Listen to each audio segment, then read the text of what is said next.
No, thank you. We're online now.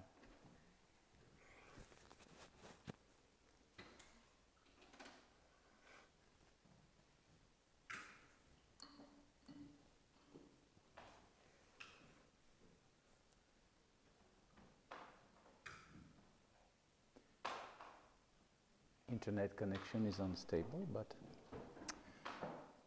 it might work.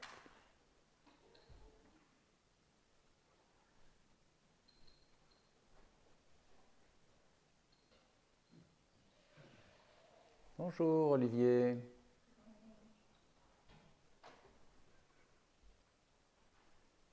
Aujourd'hui, c'est un temps couvert et donc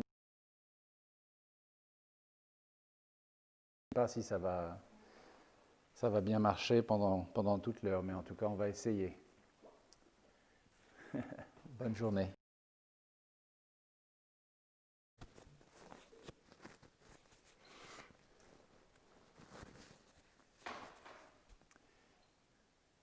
Hello, Barbara, welcome. Unstable, so I don't know if it's going to really work fine. Maybe the picture is going to be a bit pixely. Sound should be okay. Anyway, welcome. Good morning, Stephanie, welcome.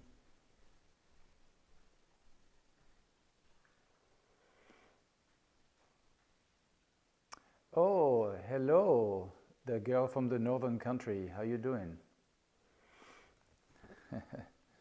Bonjour, Ilka.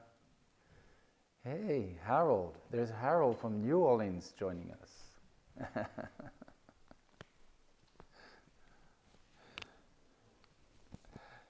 Good morning. Good morning. I'm not talking to myself. I'm saying hi to people online. Just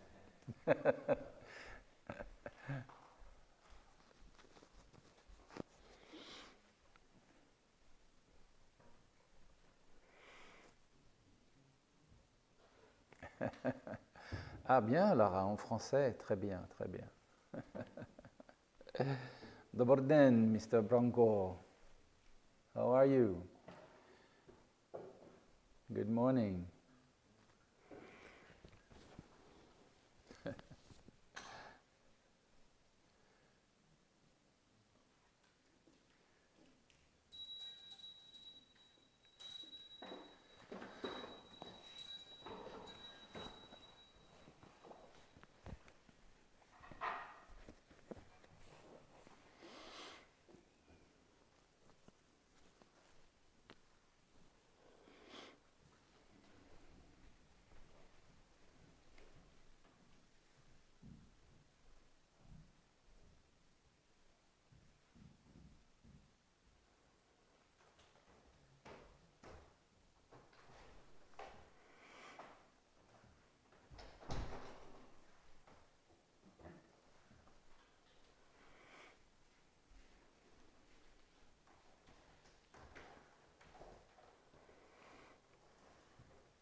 Good morning, Levin and Jackie. Good morning, welcome.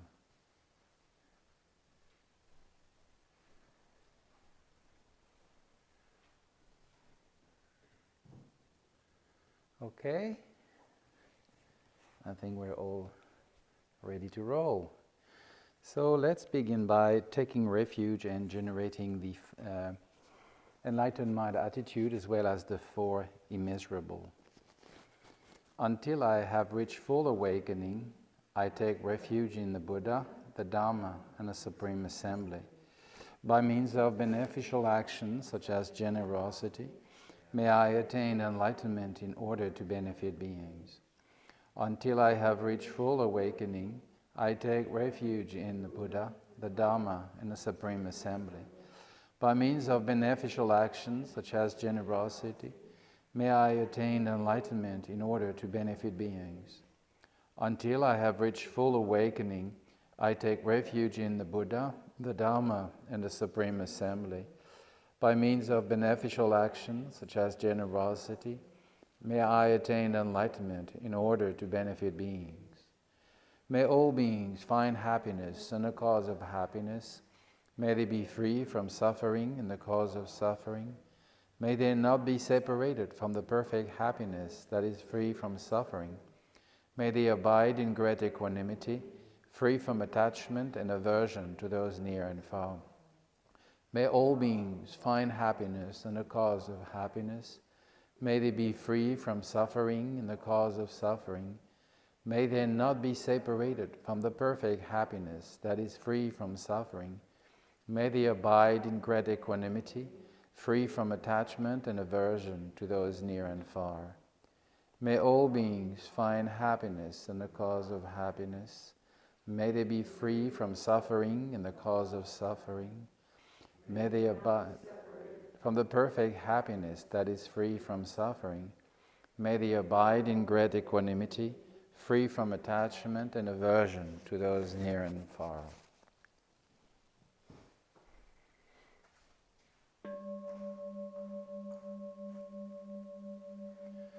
Let's take a moment to make sure that we are here and fully appreciate the freedom that we're enjoying. Whatever we've been doing before we came here, we let it fade away in the past, and whatever we might have to do in the future, we can just leave it on hold for now.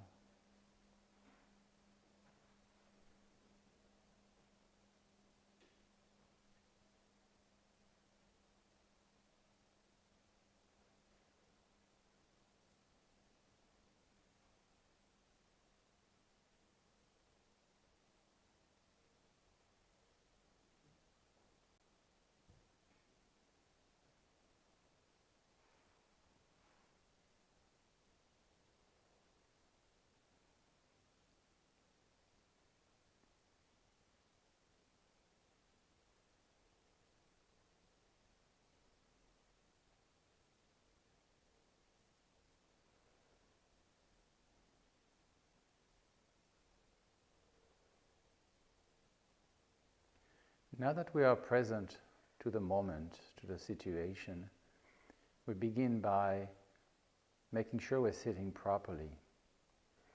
There's a direct relation between the posture and the state of our mind.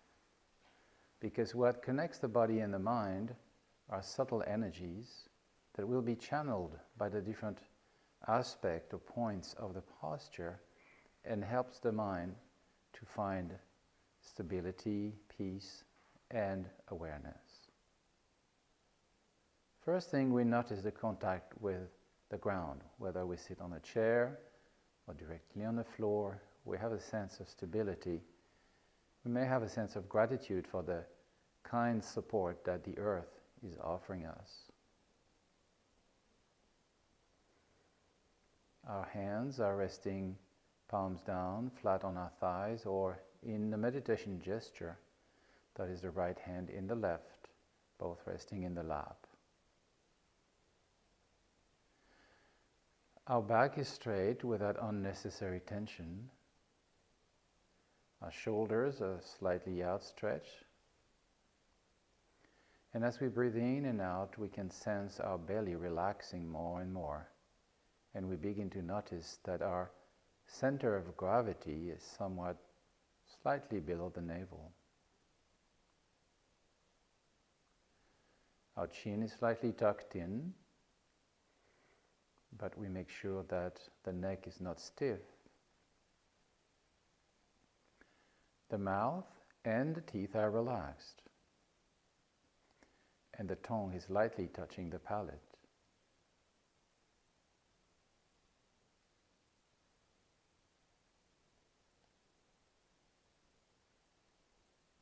Our gaze is directly straight ahead, slightly downward, eyes half closed in a soft and open vision of what is directly in front of us. Now, this being said, if we find it more comfortable or convenient, we can also keep our eyes closed.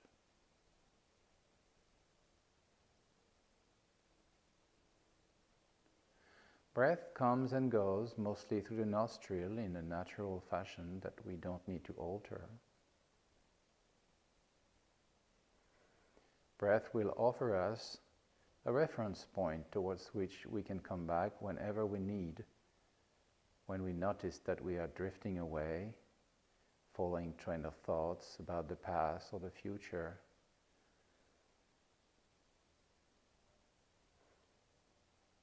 Thoughts are not our enemies. Sense perception are not our enemies. We don't need to suppress them violently. Meditation is not designed to stop the natural creativity of mind, but it is designed to pacify the constant intervention of the meditator, of the mind, trying to control, suppress, or promote this or that. Give your mind a break. Let it be. And let the observer relax. Notice without drama whatever arises on the surface of the mind. Notice maybe at times that nothing arises in the mind. And as we do that, we find peace. A sense of spaciousness opens up. And thoughts and concepts are not our enemies anymore.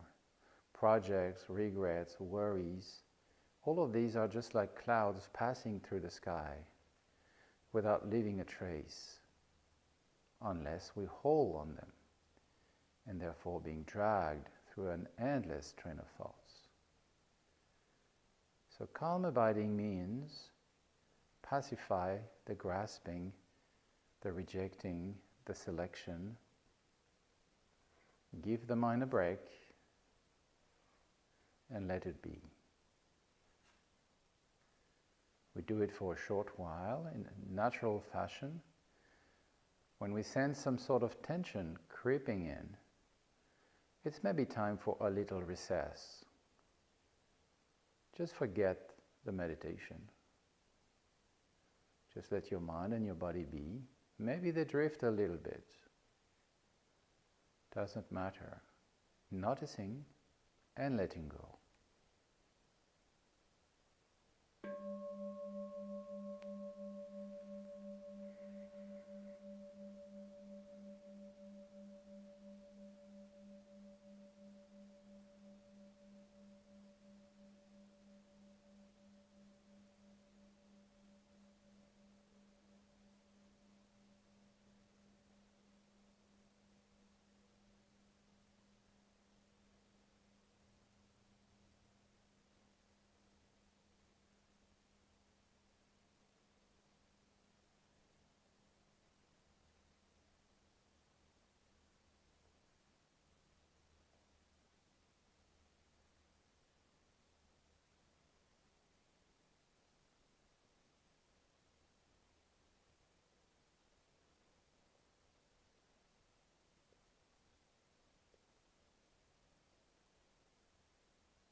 Feel free to move or stretch a bit if you need.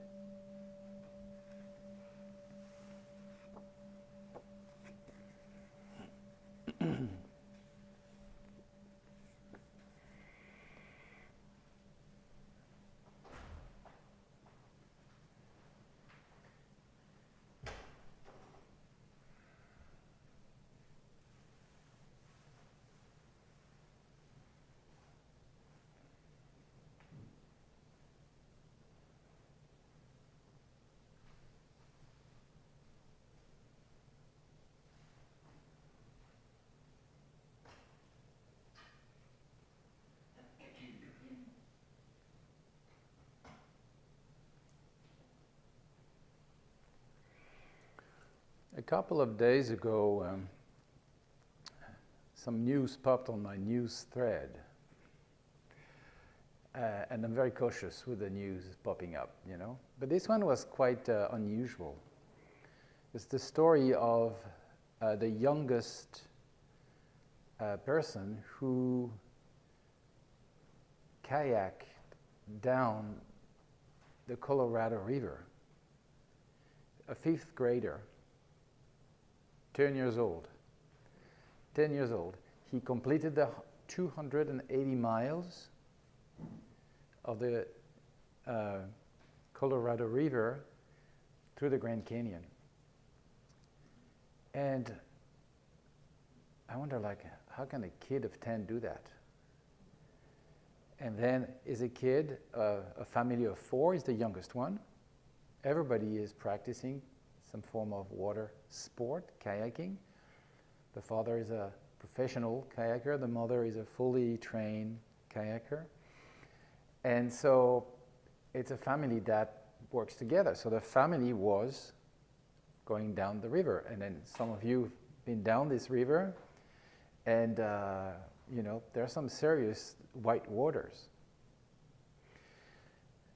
And so, you know, beyond the news line, sort of like appeared to me like a metaphor for life. We are on the turbulent water, the white water of life. At some point, a stupid idea that we want to be in the river came in our mind, and then here we are. It's called birth. And we'll have to go to the end of the river, which is death. And in the meantime, lots of things will happen. And, you know, life is not always calm waters. It's oftentimes suddenly, and at a very unexpected moment, turns into white water because the circumstances, you know, the depth, the width of the valley and the river changed, and suddenly there's an acceleration. And what really touched me in this story is that the kid was prepared. And that made a difference. You know, you see this kid, and it's just like any other kid, and he said like, yeah, that was fun. I had a lot of fun. And you see some of the GoPro footage where he goes, you know, upside down and then goes back, you know, in white water. And the parents are here. So maybe some people would think, you know, who are these crazy parents? Take the children away from them. You know, they put them in danger. But I think I want to praise these parents for trusting the potential of their children and train them thoroughly on, you know, calmer river, smaller river, to come to the point of challenge where there is an empowerment at the age of 10 for this kid of finding that he can swim or he can navigate through the very turbulent water of the Colorado River, and not just like 5 minutes, 280 miles. You know, I mean, we did some rafting on the Colorado with Gwendolyn. I was very happy to have a tough woman who was guiding us on this big raft, and it was not even the white water. At some point I fell in the water. She said like, oh, you can have a dip, it's quiet here. So I jumped, fell, and I just couldn't get back in the boat. You know, like I'm too old, I'm too fat, I don't have any muscle in my arms, so I was trying to pull myself up, but I couldn't. And so she grabbed my jacket, this young, not so big girl, you know, but like she yanked me back into the boat, you know. And I said, oh, yeah, I can trust you. You know, you have the skill, you have the training, you've got the muscle, I can trust you. And this kid, what he did was he was able to trust himself and have fun. So as a metaphor for life, you know, when do we have fun? When we go through the white waters of life. When we're prepared. That's the only time. Because we trust our capacity to turn this challenge into an opportunity. Like an opportunity for self-empowerment. Like discovering your qualities, trusting your realization in terms of meditation, let's put it like this. But if you haven't prepared yourself and you sort of fooled yourself thinking like, yeah, I'm kind of okay, I'm kind of, you know, and then you go through hard weather, then you cry. You know, and maybe you're not like this kid who had his parents around and his older brother, but still, when you go through some of this white water, even if you have your family around and all the rescue in the world, they won't help you. You're alone. So for me, it was really a very good illustration of what we do when we meditate. We prepare ourselves. We tap into the resources. We reconnect if we had seen them and lost them. We reconnect with our innate qualities. The mindfulness, the awareness, the capacity to look at whatever mind throws at us without panicking, without trying to find an excuse, an apology, or trying to suppress it or promote it if it's pleasant for us. So that's what we do. We are training in a very comfortable, let's say, secure environment, so that when the hard times come, then instead of drowning, we know how to, you know, if we have the head upside down, paddle in a way that we can get back. And it's that's really where the test of your meditation will happen, as action. Action will show you without any distortion where you're at with your mastery or your experience or your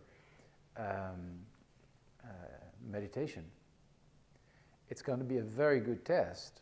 And my fear is always to be too lazy and be too late. You know, too lazy to train and too late to train. You know, so we have to anticipate so that when we go through the turbulent waters of life, then we can swim through this. And maybe, of course, we'll drink some water in the process, but we know how to work with it. And that reminded me one of the quality that bodhisattvas, that means beings who are aiming at enlightenment for the benefit of everyone, and Buddhas have in terms of fearlessness. Buddha's fearlessness comes from their realization. So the fearlessness comes from their realization. Whereas bodhisattvas trust in their skill, the trust in the process. They are seasoned. And so they know that they can trust the experience and the process, that is their mastery, understanding and mastery of the teachings, for example, because they listened, they thought about it, put it into practice, and gained some confidence, if not in their realization at this point, at least in their capacity to work with whatever life throws at us. So for me, this story was really sort of a wake-up call. You know, are you ready? we're never ready enough, but are you sufficiently ready? And one meditation that, or contemplation you can do is that if you, let's say, remove from your life, remove from your life everything that is, in terms of outer circumstances, an object, a person, a form of security, your house, your companions, your family, your spouse, your job, just like imagine that all of these fall apart and then you are on your own. What do you have? Do you have the Swiss Army knife of your practice so that you can go through whatever life brings? Or are you only in a permanent fashion relying upon outer support? In which case you're like an almost dead person, only surviving by machines. Okay? Can you stand by yourself? And can you face difficulties and so on? Will you not be so lost that you have to blame the world and not trying to work with whatever life is without thinking it is unfair? Yes. So what?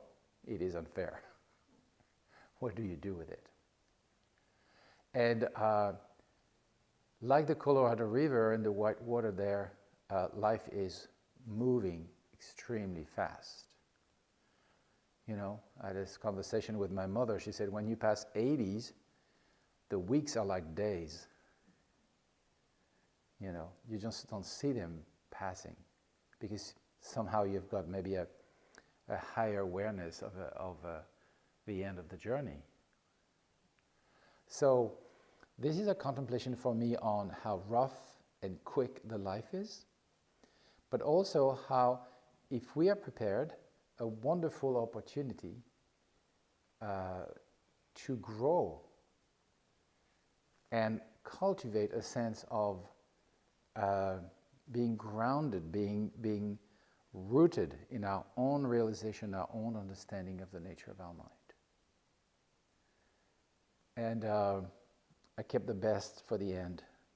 The name of this kid is Bodhi. You can't imagine that, right? Okay?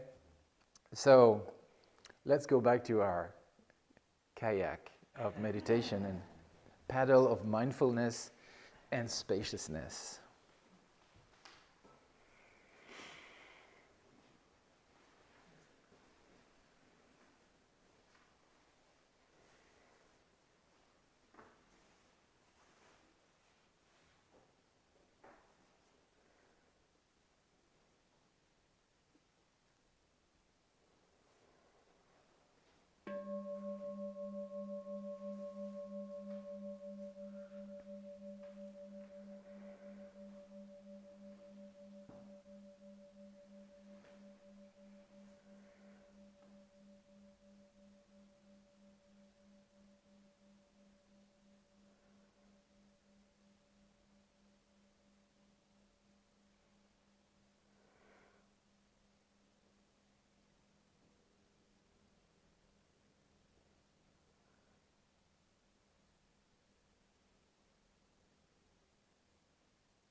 So let's conclude this meditation by sharing the merit. Through this merit, may I attain true omniscience, then having overcome all harmful destructive forces, may I liberate sentient beings from the ocean of existence and its turbulent waves of birth, old age, sickness, and death. May the most precious mind of awakening that has not yet dawned now rise. Once arisen, may it never decline, may it continue to increase evermore.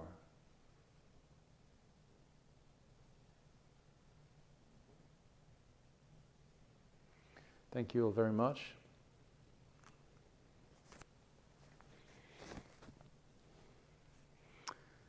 So, dear friends of the internet, thank you for joining us today. And hope you have a good day.